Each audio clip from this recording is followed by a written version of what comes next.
biar apa menjadi kegundahan hati kami, biar apa menjadi permasalahan kehidupan kami, apa menjadi kelemahan hidup kami Tuhan hari-hari ini, biar apa boleh kuatkan kami melalui firman Tuhan sebentar akan sampai. Terima kasih Bapak, kami bersyukur, kami sambut firman-Mu di dalam nama Yesus. Sama-sama kita katakan amin. Puji Tuhan. Silakan duduk Bapak Ibu sedang Tuhan. Shalom. Ini masih ke bawah aura-aura kesaksian yang penuh dengan air mata ya, tadi ada dua-duanya. Dari kepikiran waduh udah mau apa kayak cuma suasananya agak melo-melo gimana gitu ya. Saya jadi kurang melo soalnya.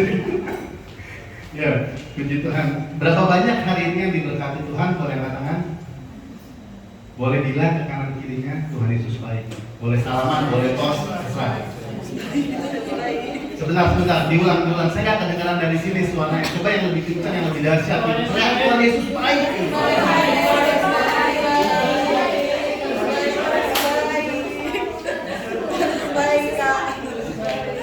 Puji Tuhan. Saya mau tanya ya, kalau Bapak Ibu saudara-saudari setuju dengan saya, katakan amin dan kencang. Saudara percaya Tuhan Yesus baik? Amin.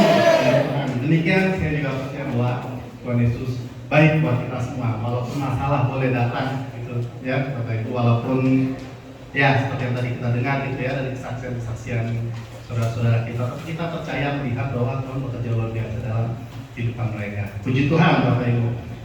Tadi malam ketika saya dan keluarga lagi makan malam gitu ya di luar gitu, tiba-tiba ada WA yang berbunyi gitu ya di handphone, yang saya lihat ya Bapak Senator Effendi mengabarkan bahwa minta tolong gitu ya bisa menyampaikan firman Tuhan pagi hari ini, sehingga yang tadinya harusnya masih ada sisa 2 jam untuk kami makan-makan gitu.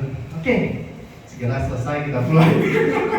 Karena harus dipersiapkan gitu, sudah malam gitu, dan harus kontak juga dengan koordinator pemuda karena saudara Jul mesti ngecek lagi ya tim musiknya apa segala macam, kalau dibuat sedemikian rupa. Tapi itu tadi, karena Tuhan Yesus baik, pagi hari ini kita bisa menikmati musik pujian yang luar biasa tentunya buat Tuhan. Puji Tuhan. Pagi hari ini kita akan lihat sebuah tema ya Bapak Ibu dalam kurang lebih 20 menit ke depan. Pemeliharaan Tuhan bagi orang yang percaya. Kita akan buka Kejadian 2.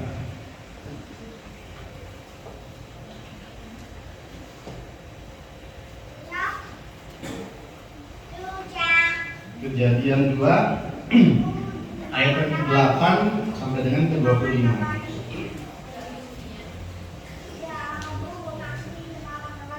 Kejadian 2 ayat ke-8 sampai dengan 25. Bapak Ibu Saudara yang diberkati Tuhan, yang tadi bilang amin kenceng-kenceng, saya mau dengar suaranya. Siapa yang berani baca ayat yang banyak ini gitu ya. Kejadian 2 ayat ke-8 sampai dengan 25. Boleh dari kitab suci, boleh dari HP suci, boleh dari tablet suci, ya pokoknya nanti dibaca isinya sama gitu ya. Ayo dari pemuda silakan. Kejadian 2 ayat ke-8 sampai dengan 25. Waduh, oke, langsung kelihatan suara di sana. Silakan saudara. Inilah firman Tuhan, manusia dan taman Eden. Selanjutnya Tuhan Allah membuat taman di Eden di sebelah timur. Disitulah ditempatkannya manusia yang dibentuknya itu. Lalu Tuhan Allah menumbuhkan berbagai-bagai pohon dari bumi yang menarik dan yang baik untuk dimakan buahnya, dan pohon kehidupan itu di tengah-tengah taman itu, serta pohon pengetahuan tentang yang baik dan yang jahat.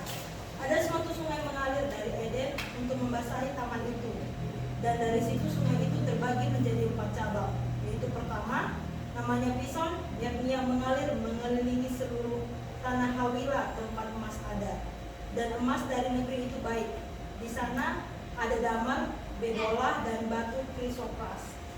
Nama sungai yang kedua ialah Gihon, yakni yang mengalir mengelilingi seluruh tanah Kus. Nama sungai yang ketiga ialah Tigris, yakni yang mengalir di sebelah timur Asyur. Dan sungai yang keempat ialah Efrat. Tuhan Allah mengambil manusia itu dan menempatkannya dalam taman Eden untuk mengusahakan dan memelihara taman itu. Lalu Tuhan Allah memberi perintah ini kepada manusia: semua pohon dalam taman ini boleh kau makan buahnya dengan bebas, tetapi pohon pengetahuan tentang yang baik dan yang jahat itu janganlah kau makan buahnya, sebab pada hari engkau memakannya pastilah engkau mati. Tuhan Allah berfirman, tidak baik kalau manusia itu seorang diri saja. Aku akan menjadikan penolong baginya yang sepadan dengan dia. Lalu Tuhan Allah membentuk dari tanah segala binatang hutan dan segala burung di udara. Dibawanya lah semua kepada manusia itu untuk melihat bagaimana ia menamainya. Dan seperti nama yang diberikan manusia itu kepada tiap-tiap makhluk yang hidup, demikianlah nanti nama makhluk itu. Manusia itu memberi nama kepada segala ternak, kepada burung-burung di udara, dan kepada segala binatang hutan, tetapi baginya sendiri ia tidak menjumpai penolong yang sepadan dengan dia. Lalu Tuhan Allah membuat manusia itu tidur nyenyak. Ketika ia tidur, Tuhan Allah mengambil salah satu rusuk daripadanya, lalu menutup tempat itu dengan daging. Dan dari rusuk yang diambil Tuhan Allah dari manusia itu, dibangunnyalah seorang perempuan, lalu dibawanya kepada manusia itu. Lalu berkatalah manusia itu, inilah dia, tulang dari tulangku dan daging dari dagingku. Ia akan dinamai perempuan, sebab ia diambil dari laki-laki. Sebab itu seorang laki-laki akan meninggalkan ayahnya dan ibunya, yang bersatu dengan istrinya, sehingga keduanya menjadi satu daging. Mereka keduanya telanjang, manusia dan istrinya itu, tetapi mereka tidak merasa malu. Puji Tuhan. Jadi ayat yang sangat panjang ya, Bapak Ibu. Tentunya kita tidak perlu mengulang lagi. Kita sudah tahu bagaimana ini menjadi bagian daripada proses penciptaan dunia ini ya. Di situ dikatakan manusia dan Taman Eden. Dan di sini kita bisa lihat bahwa manusia pada saat awal diciptakan itu penuh dengan masalah, banyak masalah gitu. Tapi di akhirnya Tuhan selalu memberikan jawaban, Tuhan selalu memberikan solusi bagi permasalahan mereka gitu. Nah, cuma masalahnya sekarang Bapak Ibu, kita bisa lihat slide di depan ya Bapak. Kita sekalian, gimana sih lihat yang ini ya, itu. Jadi ini adalah kita ya, manusia gitu. Ini adalah Tuhan dan di sini adalah kehidupan kita. Ini ada ilustrasi bagaimana terjadi gitu ya dalam kehidupan ini.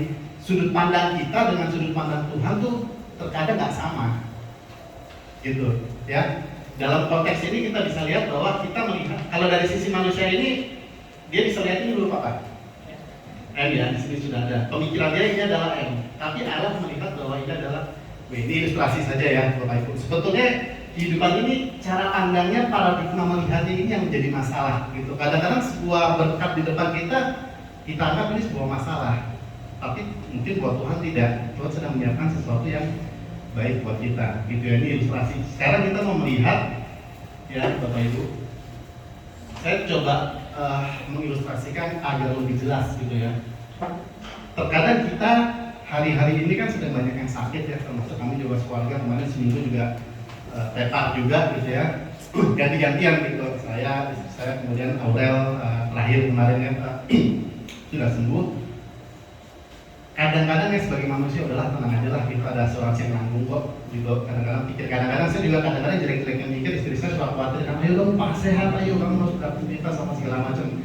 Ya biasa kekhawatiran seorang istri gitu. Cuman kadang-kadang saya pikir nggak apa-apa kalau dipanggil Tuhan kan dia akan jadi janda yang kaya. Saya bilang asuransi cair semua. Saya pikir buat menghiburnya aja gitu kan. Saya pikir ya karena orang yang punya banyak asuransi itu belum kaya kalau belum cair gitu. Kalau udah cair baru kaya. Gitu. Jadi kadang-kadang gini Bapak Ibu, ini saya ilustrasi sebelah kanan ini adalah jaminan manusia, ini adalah jaminan Tuhan. Sekarang gini, kita menggantungkan kehidupan kita kepada manusia atau kepada Tuhan. Kebanyakan orang ketika menggantungkan hidup kepada manusia itu range kekhawatiran kita lebih besar. Di sini bawah ya maksudnya menjadi 100% khawatir, selalu penuh dengan kekhawatiran. Ya nanti kalau asuransinya bisa cair, nanti kalau gini gimana, kalau gitu gimana? Ya kalau kita anggap oke dari pekerjaan, ya kalau pekerja yang langgeng, gitu. Kalau seperti isu yang sekarang sedang banyak didengar gitu bahwa tahun depan akan resesi lah, akan inilah, ya kan perusahaan-perusahaan besar seperti grupnya Facebook punya gitu ya, si Meta itu udah akan memecat gitu ya puluhan ribu karyawannya, siapa yang tahu gitu. Ya, nggak bisa gitu. Inilah jaminan manusia. Kekhawatirannya akan semakin besar. Tapi kalau kita melihat ke atas, ke Tuhan gitu ya, jaminan Tuhan, apakah tidak perlu khawatir? Nggak mungkin. Selama kita masih jadi manusia pasti kita khawatir. Tapi yang membedakan adalah kekhawatiran kita harusnya lebih kecil. Karena Tuhan menjamin semuanya. Sampai di sini mungkin bisa dipahami lebih jelas ya Bapak Ibu ya. Jadi kita akan lihat gitu ya. Kita akan mengarah ke atas. Kita nggak usah pikirin yang ini, ya. Karena nggak enak juga dilihatin, dipikirin ngapain ya. nggak ada gunanya juga kan si makhluk kecil ini gitu ya. Mari kita konsen ke atas ya, jaminan Tuhan. Supaya apa? Supaya kekhawatiran kita menjadi lebih kecil. Tadi kita mendengar ya kesaksian dari dua saudara kita ya. Dari pertama tadi dari saudara Jul udah sempat gitu nggak mau ibadah segala macam. Saya juga tumben-tumbenan saya datang, kok belum datang ya gitu ya. Kok tumben agak lama. Ini apa ya? Kenapa kita gitu nggak ada kabar segala macam?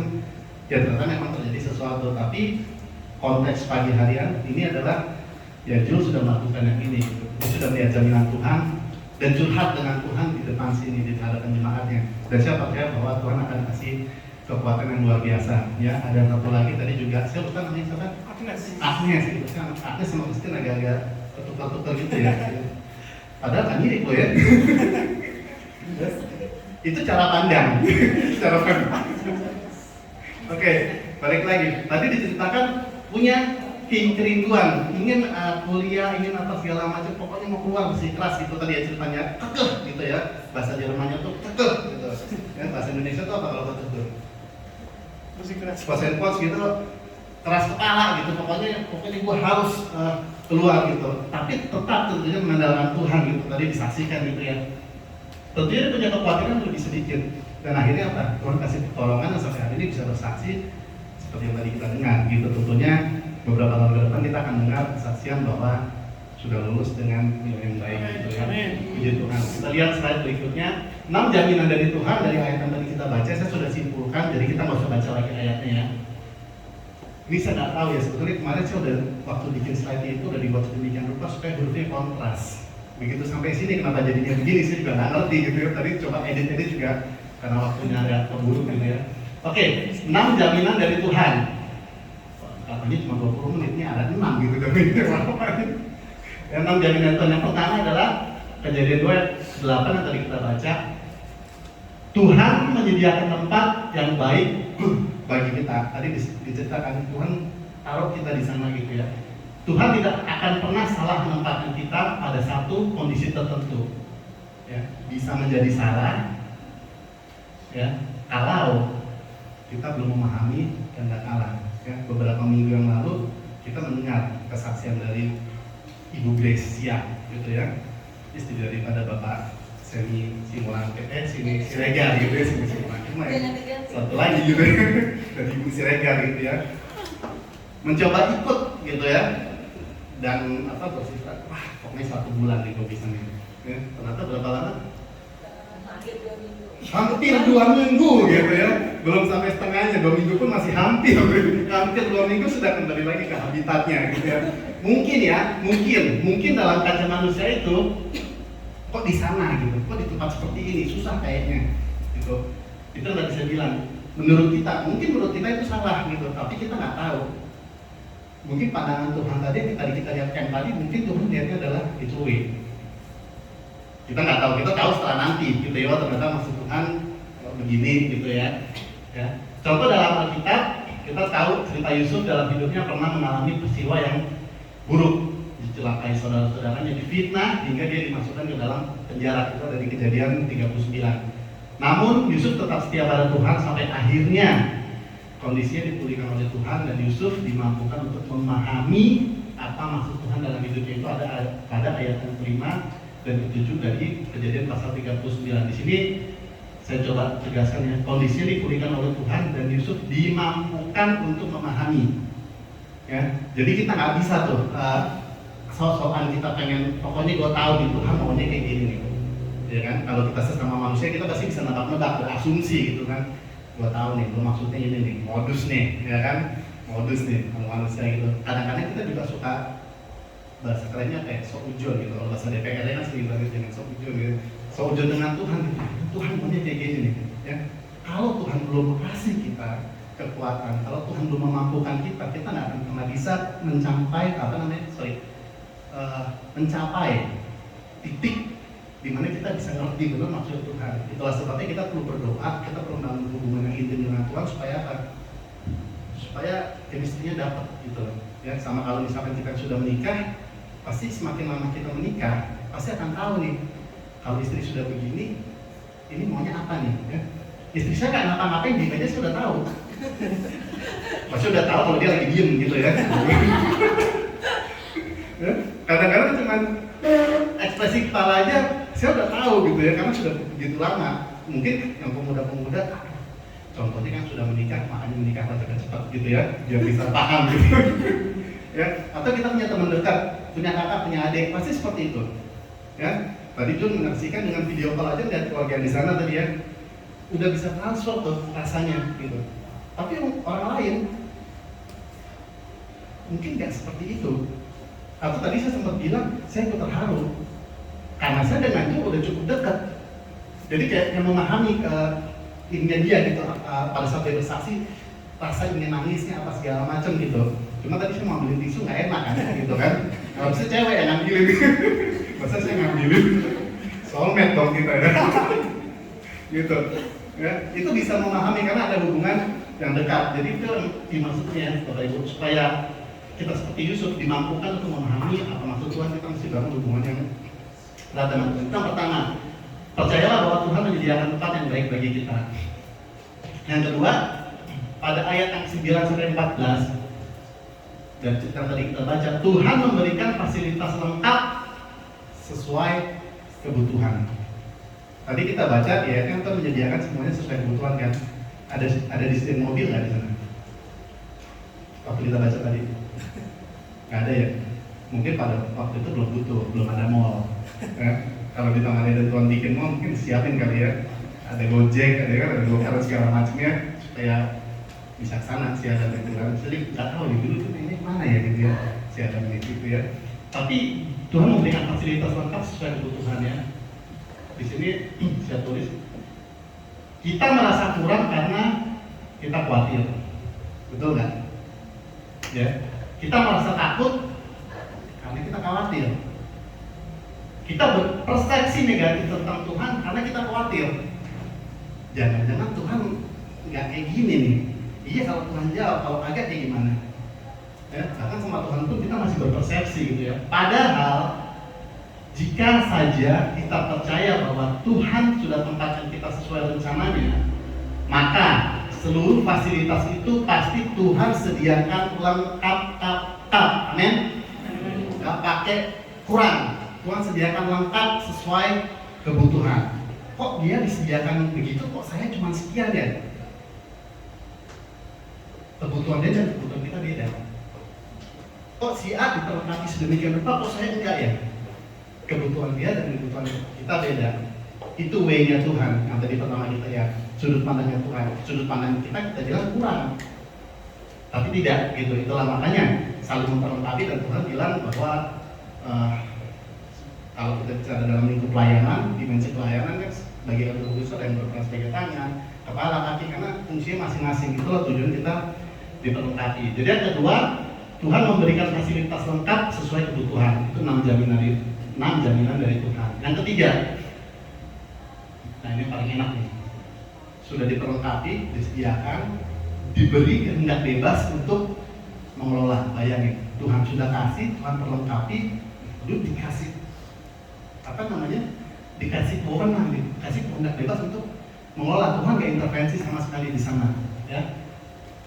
Ini saya kutip ayat yang tadi ya, mengusahakan dan memelihara taman itu, sebuah kehormatan yang begitu luar biasa, diberi kesempatan oleh Tuhan untuk bebas mengelola miliknya. Yang kedua, kehendak bebas tersebut tentunya kita kerjakan dengan penuh komitmen dan tanggung jawab pada Tuhan, baik itu sebagai karyawan dalam dimensi pekerjaan, pengusaha dalam dimensi bisnis, pelajar atau mahasiswa dalam dimensi akademik gitu maksud saya, bahkan sebagai pelayan dalam gereja seperti kita di tempat ini ya Bapak Ibu. Nah di sini kita ambil contoh seperti itu.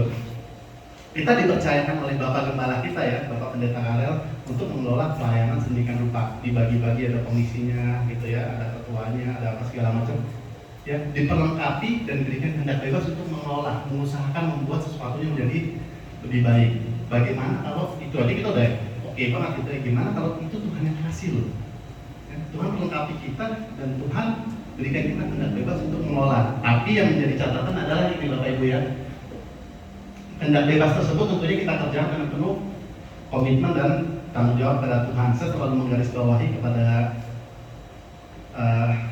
teman-teman kerja gitu ya di kantor itu, saya selalu bilang kalian harus setia dengan perkara yang kecil, baru nanti akan dipercayakan hal yang lebih besar lagi. Kalau hal kecil aja nggak pernah setia, jangan mimpi untuk bisa going to the next level gitu, bisa lebih baik lagi karirnya gitu. Kalau yang kecil aja nggak bisa setia gitu. Dan ini juga kami terapkan dalam kehidupan kami, baik dalam pelayanan, baik dalam hal yang lainnya. Jadi hendak bebas tersebut tentunya kita kerjakan dengan penuh komitmen. Ya. Lanjut ke 4. 6 jaminan dari Tuhan yang keempat adalah, coba bayangin, sudah disediain, diberikan dengan bebas, masih diberikan perlindungan juga dari Tuhan. Ya, itu dari contoh dari yang kita baca.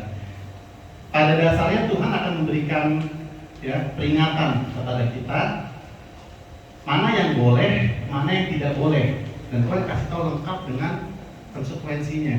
Ada contohnya, ya ini boleh dimakan, yang ini jangan. Ya, karena kalau yang ini udah makan, yang dilarang, nanti akan gini-gini segala macam. Sudah sediakan dalam kehidupan kita juga seperti itu. Kalau kita memahami, kalau kita intim dengan Tuhan, kita pasti akan bisa memahami itu. Ya, boleh, tapi ada tapinya nih. Tapinya nih, Tuhan kasih tahu, tapi diberikan perlindungan, jangan sampai kita kejeblos gitu loh. Jangan sampai kita masuk dalam jurang dan Tuhan biarin, tapi Tuhan udah kasih peringatan, hati-hati gitu. Tapi balik lagi, Tuhan memberikan kita tentang bebas. Mau jalan lurus silahkan aja ya, menyembuh silahkan aja gitu. Kemudian selanjutnya, memiliki hubungan yang baik dengan Tuhan akan memudahkan kita mengerti akan hal ini seperti yang tadi saya sudah jelaskan, sehingga kita dapat terhindar dari hal-hal yang akan merugikan diri kita sendiri. Ingat, Tuhan memberi kita tentang bebas untuk memilih. Jadi gini Bapak Ibu, kalau kita punya pasangan, di sini misalkan kita punya pasangan atau kita punya teman atau punya pasangan ya, rata-rata udah pernah punya pacar gitu ya, punya teman dekat lah gitu ya. Kadang-kadang kalau kita lagi mau permisi gitu ya, permisi ya, yang minggu besok gue mau jalan ya sama teman-teman. Kurang lebih ya, suaranya kurang lebih ya. Faktor soalnya gitu ya, jadi udah tetap masa-masa itu ya, pokoknya kira-kira gitu loh ya. Dan kalau minggu gue mau jalan dulu ya, gitu sama teman-teman. Ini pasangan jawab, ya udah jalan aja, bener nih boleh. Dia pikir aja sendiri. Kadang-kadang cewek suka gitu ya. Bener nih boleh nggak apa-apa. Wah, nah kalau udah ngomong terserah hati-hati tuh. Ya? Itu kalimat pamungkas tuh. Kalau udah ngomong terserah, itu berarti bukan boleh. Kan baik-baik ya. Kalau dia udah ngomong terserah, itu berarti bukan iya, bukan itu. Dia cuma mau ngomong ada, cuman lebih boleh terserah, gitu ya. Nah biasanya itu ada konsekuensinya tuh. Ya. Bisa balik-balik, ada konsekuensinya gitu. Ya terserah, jalan aja. Iya. Paling tidur di luar gitu. Gak pernah, saya gak pernah begitu. Saya bawa kunci sorry. Kira-kira seperti itu, jadi konsekuensi pasti akan ya gak apa-apa tuh Pak. Tapi lu ingat ya, jangan gini, pasti selalu ada itulah ya, ada catatan kan gitu. Boleh tapi gini-gini. Nah kira-kira seperti itu ya. Tujuannya buat apa? Tapi percayalah, pasangan kita seperti itu bukan karena dia overprotective atau apa, tapi sebetulnya karena sayang gitu, jadi berusaha memberikan perlindungan. Wah cewek-cewek pada ketawa gitu. Bagus nih kalimatnya ya kan? Bagus nih kalimatnya. Terus Dengar itu. ya kan? Gak apa-apa kayak gitu, soalnya banyak anak pemudanya gitu, jadi anggap aja ibadah pemuda lah gitu. Jadi topiknya kesana gitu ya. Oma udah pengalaman, jadi denger aja ya Oma ya. Udah senioritas soalnya gitu ya. Nah, intermezzo aja. Itu yang keempat ya, jadi diberikan perlindungan. Kemudian lanjut kita kelima. Ya, udah 1, 2, 3, 4. Bagian kelima itu kita diberikan otoritas. Tadi kita diberikan kehendak bebas gitu ya. Tapi kehendak bebas itu bukan semata-mata udah gitu, tapi kita diberikan otoritas gitu. Tuhan memberikan kesempatan untuk memberi nama kepada semua makhluk ciptaannya. Tadi kan Tuhan bilang terserah berikan nama aja gitu, dibebaskan gitu ya. Dimanapun kita berada dan dalam kapasitas sebagai apapun, Tuhan pasti akan menempatkan kita sebagai pionir, sebagai kalau saya bilang sama si Aurel gini, waktu dia mau, ya pokoknya dalam setiap kesempatan lah, dalam sekolah atau segala macam, saya bilang, nggak usah jadi yang terbaik. Papa nggak mau kamu jadi yang terbaik, tapi jadi yang pertama. Saya selalu bilang gitu, jangan jadi followers gitu ya. Jangan, tapi jadilah yang pertama. Misalkan, contohnya apa Pak? Misalkan kayak guru nanya nih, dia pertama kali dia masuk sekolah, dia apa namanya? Kalau hari pertama masuk sekolah terus saya masuk MPLS gitu. Terus setelah selesai kan masuk sekolah, nah dia udah pakai seragam tuh kan, seneng kan kalau dia masuk ke SMP seragam itu udah ganti gitu, seneng. Saya tahu, pokoknya kalau guru nanya, siapa yang mau nanya, jadilah yang pertama, service. Guru nanya apapun, jadilah yang pertama jawab. Betul apa salah itu urusan ntar, jadilah yang pertama. Saya bilang, jangan kalau pikir jadi yang terbaik, jadilah yang pertama. Jadi selalu seperti itu. Jadi apa namanya? Dimanapun kita berada dan dalam kapasitas sebagai apapun, Tuhan pasti akan menempatkan kita sebagai pionir. Harusnya kita tuh memiliki kemampuan itu. Kalau nggak salah beberapa waktu yang lalu saya pernah sampaikan juga bahwa kita memiliki gen. Gen itu tuh apa namanya? Genetik Allah itu ada dalam kehidupan kita. Gitu. Jadi kita dimanapun kita berada, harusnya kita muncul menjadi sebagai pencetus gitu loh ya, sebagai pemimpin di lingkungan itu gitu ya, untuk sesuatu hal yang baik. Jika itu tidak terjadi dalam kehidupan kita, maka kita perlu introspeksi, apakah kita masih on the right track atau enggak gitu.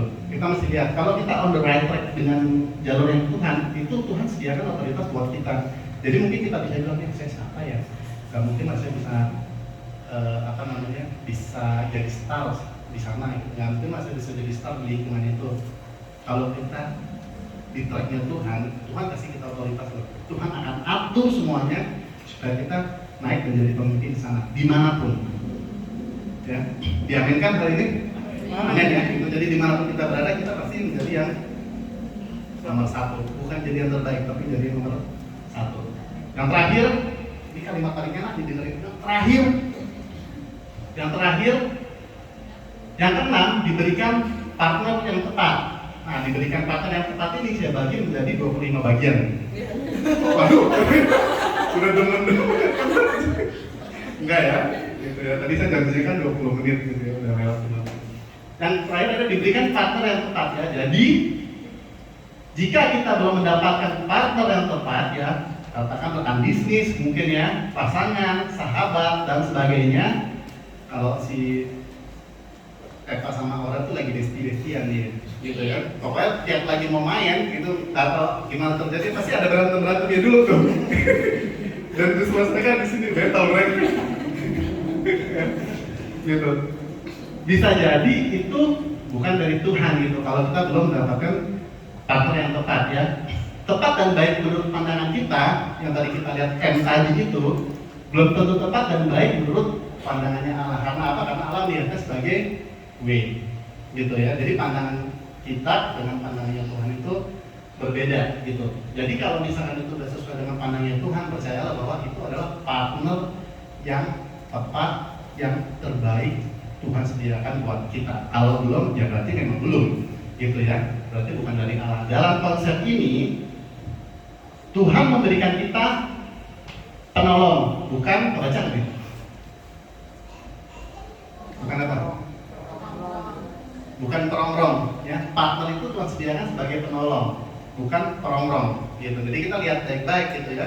Kalau misalnya di perongrong, ini penolong apa bukan nih? Jadi dari tulang rusuk, apa jadi dari tulang rusak nih? Misalkan gitu kan? Kalau dari tulang rusak repot gitu ya. Tapi kalau dari tulang rusuk jadi dia bagus. Kalau dari tulang rusak, saya banyak tulang soalnya di Medan sana gitu ya, di Medan gitu. Tapi Bu Felis punya keponakan sedih juga sebenarnya. Akhir tidak punya tulang. Punyanya Pak D. Karena di Jawa gitu. Saya udah tahu sedih juga gitu.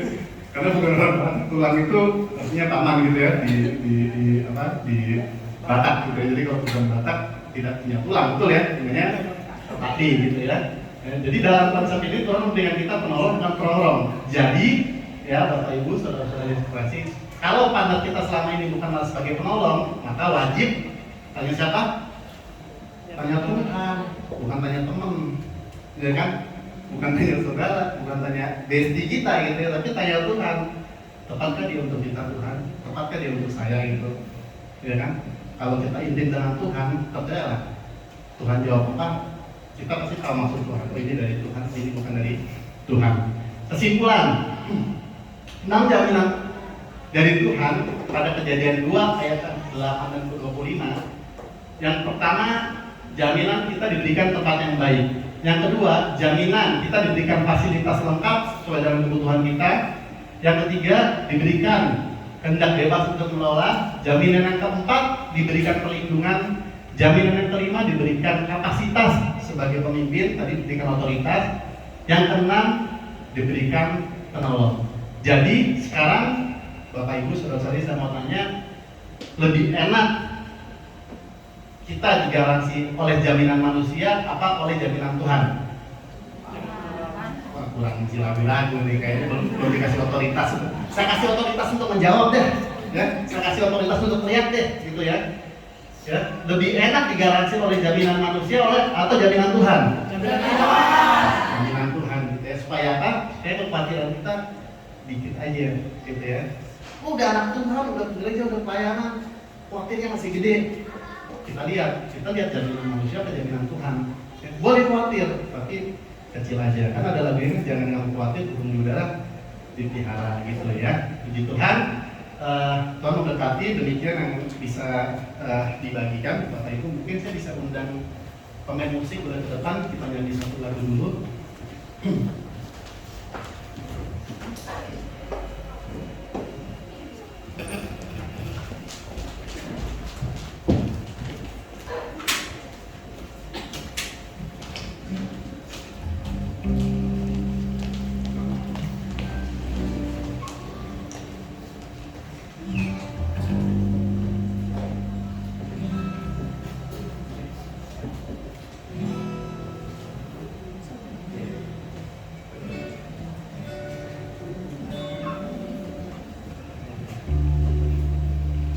Undang Bapak Ibu, kita bangkit berdiri. Kita angkat sebuah meriam sebagai doa kita, juga sebagai permohonan kita kepada Tuhan.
Bapa di surga, kami bersyukur atas firman-Mu, dan kami percaya dan kami meyakini 6 jaminan dari Tuhan menjadi bagian kami, menjadi bagian umat-Mu yang selalu melekat pada kehendak-Mu. Biarlah kami belajar percaya bahwa waktu Tuhan pasti yang terbaik bagi kehidupan kami. Biarlah Tuhan terus bentuk kami, Tuhan ajar kami untuk kami terus masuk lebih dalam lagi ke dalam rencana Tuhan yang mulia, supaya kami terus maju, supaya kami terus muncul menjadi pemimpin-pemimpin yang baru. Kami terus bersinar di mana kami berada, karena kami percaya Tuhan akan bawa setiap kami untuk terus melambung tinggi, untuk terus menuju ke hal yang lebih baik, untuk terus menjadi berkat dimanapun kami berada. Terima kasih Tuhan, kami bersyukur. Dalam nama Yesus kami berdoa. Sama-sama kita katakan